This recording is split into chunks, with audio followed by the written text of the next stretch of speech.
Assalamualaikum warahmatullahi wabarakatuh. Alhamdulillahi wahdah. Wassalatu wassalamu ala man la nabiyya ba'da. Ma ba'd. Saudara sekalian yang berbahagia, ada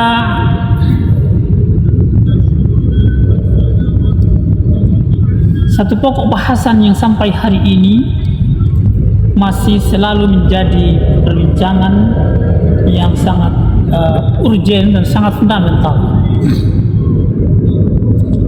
dalam forum-forum ilmiah maupun dalam bincang-bincang santai di kalangan orang-orang yang memperhatikan masa depan umat dan bangsa.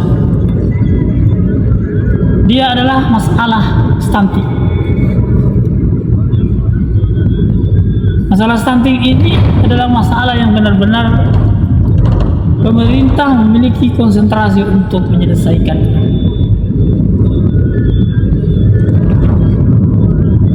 Bahkan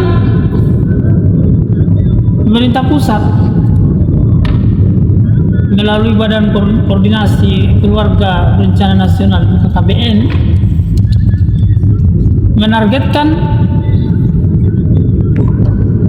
bahwa pada tahun 2024 ini prevalensi stunting di Indonesia harus turun sampai 14%. Sementara mayoritas daerah kabupaten kota masih berada pada posisi 20, 21, 22, bahkan ada yang 27%.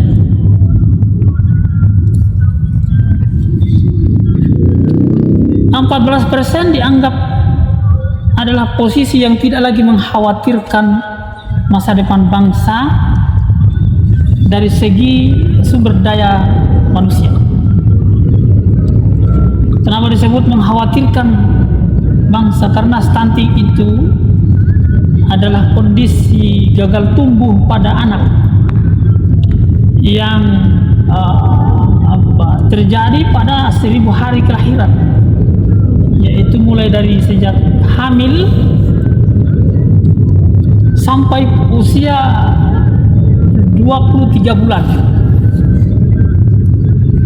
Kalau ini terjadi keadaan gagal tumbuh, itu tumbuh dalam konteks fisik, badannya tingginya tidak sesuai dengan usianya, maupun gagal tumbuh dalam konteks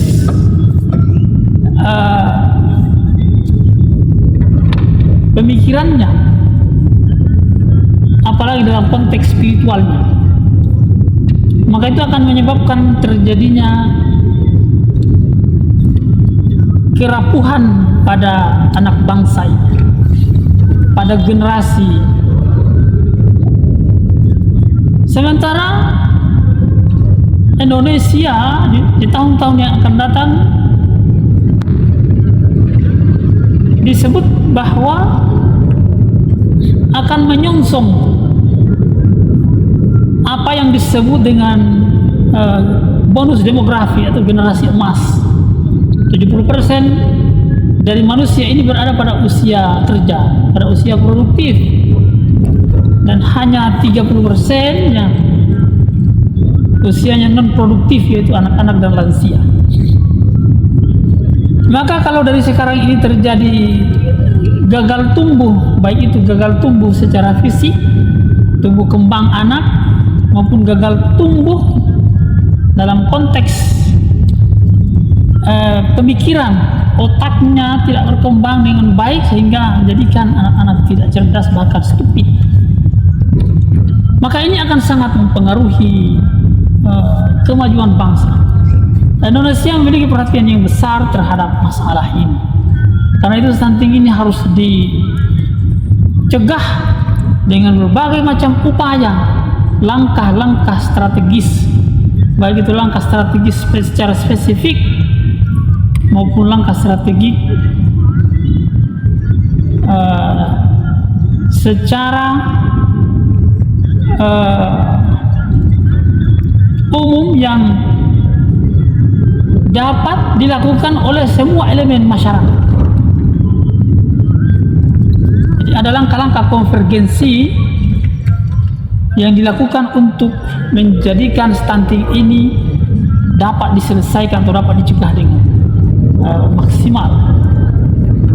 Lalu siapa yang berpotensi untuk mengalami gagal tumbuh atau stunting ini?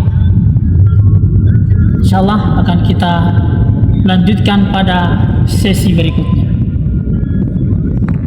Barakallahu fikum. Wabillahi taufiq wal hidayah. Wassalamualaikum warahmatullahi wabarakatuh.